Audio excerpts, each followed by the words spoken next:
왜냐하면 젊을 때부터 꺼진 눈이 생기는 건 좀 선천적인 영향이 큽니다. 뭐 키가 크거나 쌍꺼풀이 있거나 뭐 코가 좀 낮거나 높거나 하는 것처럼 태어나면서부터 가지고 있는 부분들이 빨리 시술을 받는 게 좋습니다. 왜냐하면 이게 나이가 들수록 더 심해지거든요.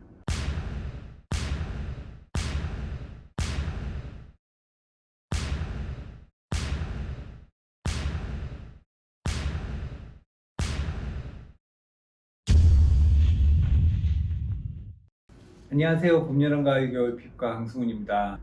오늘 제가 말씀드리고 싶은 내용에 대해서 하나 준비를 좀 했습니다. 제가 요즘 뭐 여러 가지 뭐 준비하는 연구라든지 논문이 좀 많아서 사실 조금 그동안 영상을 올리는 게 조금 늦어졌어요. 그래서 오늘 좀 여러분들께 들려주고 싶은 얘기를 하나 다시 준비를 해서 이렇게 영상을 찍게 됐으니까 한번 관심 있는 분들은 자세히 한번 들어보시면 많이 도움이 될 겁니다.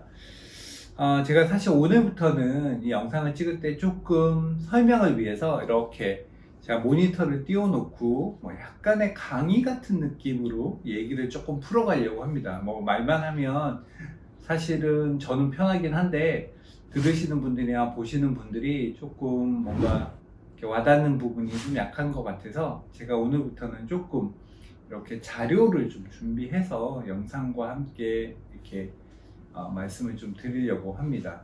일단 기본적으로 오늘 얘기할 얘기는 바로 눈두덩이 지방이식이에요. 눈두덩이 지방이식은 들어보신 분들은 들어보셨을 거고 지방이식에 관심이 있는 분들이라 하더라도 눈두덩이 지방이식이 뭐지? 하고 생각하셨을 수도 있을 거예요. 눈두덩이 지방이식은 우리 눈 위에 이 부분을 말 그대로 지방이식을 하는 겁니다. 제가 몇 가지 사진을 좀 준비했으니까 한번 보면서 그냥 이렇게 편안하게 얘기를 한번 해보죠. 눈두덩이 지방이식을 설명할 때 가장 많이 등장하는 이 눈두덩이의 해부학입니다. 우리가 보통 눈두덩이를 보통 볼 때 이 부분, 안구에 있는 이 위에 부분, 이 부분이 결국은 우리가 눈을 뜰 때 가장 이렇게 보이는 부분입니다. 그런데 이 눈을 뜰 때 보이는 이 부분이 너무 꺼지거나 너무 뒤로 들어가면 사람이 피곤해 보이고 보기가 좀 안 좋아요. 그래서 이 부분을 지방이식을 통해서 공간을 채워주는 겁니다.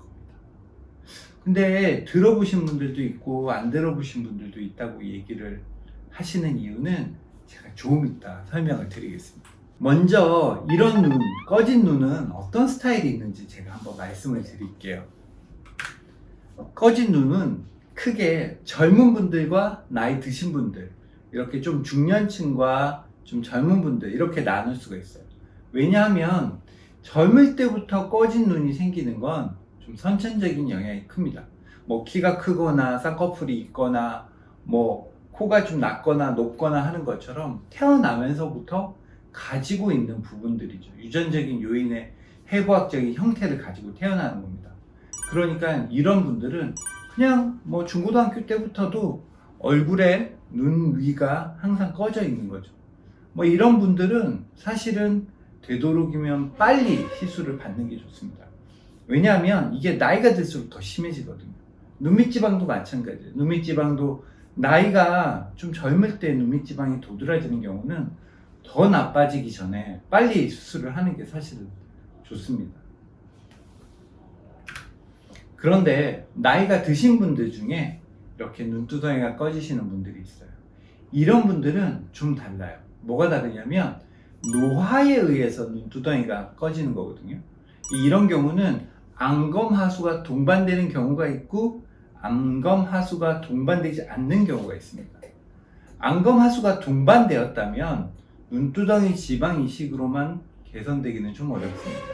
또 눈두덩이 지방 이식을 했을 때 안검하수가 좀 도드라질 수 있기 때문에 이런 경우라면 안검하수가 있는지 없는지 또 안검하수에 대한 나의 스트레스라고 할까요? 안검하수의 경향이 나를 불편하게 하는지 안 하는지가 되게 중요합니다. 안검하수가 있어도 상관없어요. 저는 뭐 이렇게 안검하수를 교정하고 싶은 마음은 없어요 라고 하시는 분들도 꽤 있습니다. 이런 그 유형을 잘 분리해야 되고요. 눈두덩이 지방 이식은 사실 실제로 하는 병원이 많이 없는데요. 그러다 보니까 이 눈두덩이 지방 이식에 대한 오해를 가지고 있는 분들이 좀 있어요. 눈두덩이 지방 이식의 오해 중에 가장 큰 거, 울퉁불퉁해진다. 사실 이거는 오해라기보다는 많이 받고 기술이 부족하고 실제로 그런 부작용들을 보신 분들은 당연히 그렇게 얘기할 수 있는 부분이에요. 하지만 눈두덩이 지방 이식을 할 때 바로 이 울퉁불퉁해지지 않도록 하는 게 이 시술의 가장 기본적이고 핵심적인 테크닉의 원칙입니다. 우리가 눈두덩이에 지방 이식을 하게 되면 보시는 것처럼 이렇게 눈 위에 지방 이식을 하게 되는데, 이 눈 위에 지방 이식을 했을 때 얼마만큼 자연스럽고 부드럽게 해낼 수 있느냐, 이게 굉장히 중요합니다.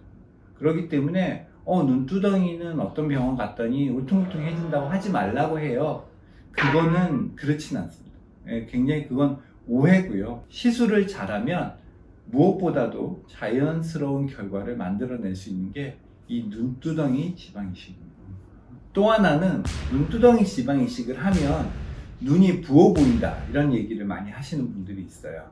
물론 초창기에 시술을 한 직후에는 모든 시술이 다 약간의 부기를 동반하기 때문에 그런 부분들은 어쩔 수 없죠. 하지만 계속 부어 보인다든지 이럴 수 있습니다.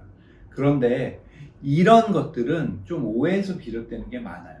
왜냐하면 눈두덩이 지방 이식을 하실 때 기본적으로 시술하는 기본 원칙은 50%만 교정한답니다. 왜 50%만 교정을 하냐면, 우리가 눈두덩이는 평생 20년 혹은 30년 이상 눈이 이렇게 뒤로 들어간 상태에서 평생 지내오면서 그 눈에 나의 눈도 익숙해지고 내가 보는 그 형태도 익숙해져 있기 때문이죠. 그런데 그 부분에 눈두덩이 위에 지방이 들어가서 볼륨을 만들고 도톰해지면 눈이 답답하고 갑갑해집니다. 그렇기 때문에 교정을 하되 100% 교정을 하지 않고 50% 정도만 교정을 합니다. 밑에 보시는 사진도 잠깐 보시면 이런 부분에서는 약간 들어간 느낌이 남아있죠. 하지만 100% 교정을 목표로 하지 않습니다. 이 정도만 되면 볼륨에 대한 부분, 그리고 내가 생활하거나 보는 느낌에 대한 부분도 훨씬 자연스럽게 만들 수가 있거든요. 물론 100% 그러니까 눈을 많이 교정하기를 원하시는 분들도 있습니다. 자기는 원래 눈이 좀 통통했는데 눈두덩이가 다이어트를 좀 심하게 했더니 눈이 너무 꺼져서 너무 스트레스다. 아니면 자기는 평생 소원이 눈두덩이가 이렇게 도톰했으면 좋겠다 라고 생각하시는 분들이 있어요. 그래서 이런 분들에게는 교정을 조금 더 많이 해드립니다. 보시는 것처럼 이렇게 교정을 많이 했을 때도 어색하지 않게 결과는 나오는데요.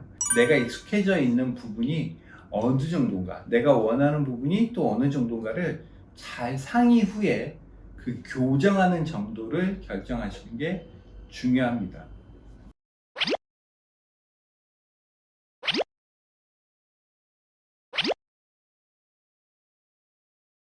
또 하나는 눈두덩이 지방 이식을 하고 나서 눈이 좀 처져 보일 수 있지 않을까 라는 오해가 있습니다. 이거는 아까도 제가 말씀드렸지만 안검하수와 많이 얘기를 하십니다.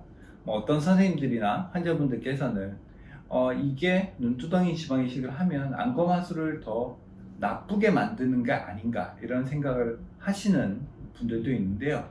그렇진 않습니다. 저의 오랜 경험으로는 눈두덩이 지방 이식을 했을 때 안검하수가 더 나빠지는 경우는 없었어요. 하지만 안검하수가 있는 분이 눈두덩이 지방 이식을 하면 그 안검하수 때문에 눈두덩이 지방 이식이 안검하수를 나쁘게 만드는 것처럼 하는 착시 효과가 생길 수 있습니다. 한번 보시죠. 지금 이런 분들도 보면 약간 안검하수가 있는 편입니다. 완전히 없진 않죠. 하지만 이분은 안검하수에 대한 고민보다는 눈이 너무 뒤로 들어간 거, 눈의 볼륨, 두덩이에 볼륨이 없는 거, 이런 것에 훨씬 더 스트레스를 받아 하거든요. 이런 경우라면 그냥 지방 이식을 하는 게 맞습니다. 지방 이식을 하게 되면 보시는 것처럼 이 라인 자체의 쌍꺼풀이 훨씬 많이 벌어져 있는 것이 공간이 많이 좋아지고 눈매 자체가 자연스러워지는 걸 알 수가 있죠. 그래서 눈이 이렇게 약간 감기는 듯한 느낌으로 보이는 착시 효과 때문에 지방 이식을 하면 안검하수가 심해지는 게 아닌가 하는 생각이 드는데 실제로는 그렇지 않습니다. 비슷한 케이스를 보여드리면 이 남자분도 결국은 눈이 아주 안검하수가 없다고는 얘기할 수는 없죠. 하지만 눈이 들어가 있는 느낌이 훨씬 스트레스를 받고 이 부분이 인상을 훨씬 안 좋게 만드는 거죠. 그렇기 때문에 이런 경우라면 지방 이식을 먼저 하는 게 맞습니다. 이 남자분을 보시면 일단 젊은 남자인데 안검하수가 있죠. 거기다가 쌍꺼풀이 없습니다. 그러면 어떤 게 우선순위가 될까요? 이런 경우라면 안검하수를 교정하는 게 1번 순위가 되는 게 맞습니다. 그런데 그럼에도 불구하고 이분은 눈두덩이 지방 이식만 했어요. 왜냐하면 본인이 원치 않았어요. 제가 그렇게 설명을 드렸죠. 눈두덩이가 좀 들어가 있긴 하지만 눈두덩이보다는 안검하수와 이런 것들이 더 문제니 쌍꺼풀 수술을 하든지 안검하수를 교정하는 시술을 받는 게 좋을 것 같다라고 했지만 본인은 그런 부분에 대해서는 별로 관심이 없었고 오직 눈두덩이만 고민을 했었죠. 실제로 그래서 교정을 했지만 눈이 그렇다고 해서 더 처지거나 더 안검하수가 심해지진 않습니다. 근데 이거는 우선순위는 분명히 안검하수를 교정하는 게 먼저가 맞죠. 하지만 안검하수를 교정하지 않는다고 해서 지방 이식 때문에 안검하수가 더 나빠지진 않는다는 점을 아셨으면 좋겠어요. 네, 이상으로 눈두덩이 지방 이식에 대한 부분을 좀 설명을 드렸습니다. 어떻게 많이 도움이 되셨는지 모르겠고요. 영상이 많이 도움이 됐다면 좋아요와 구독하기 버튼 한번 눌러주시고요. 그리고 눈두덩이 지방 이식에 대한 궁금한 점이 있으시면 언제든지 밑에 댓글로 남겨주시면 제가 최대한 성심성의껏 답을 드리도록 하겠습니다. 감사합니다. 봄, 여름, 가을, 겨울 강승우 원장이었습니다.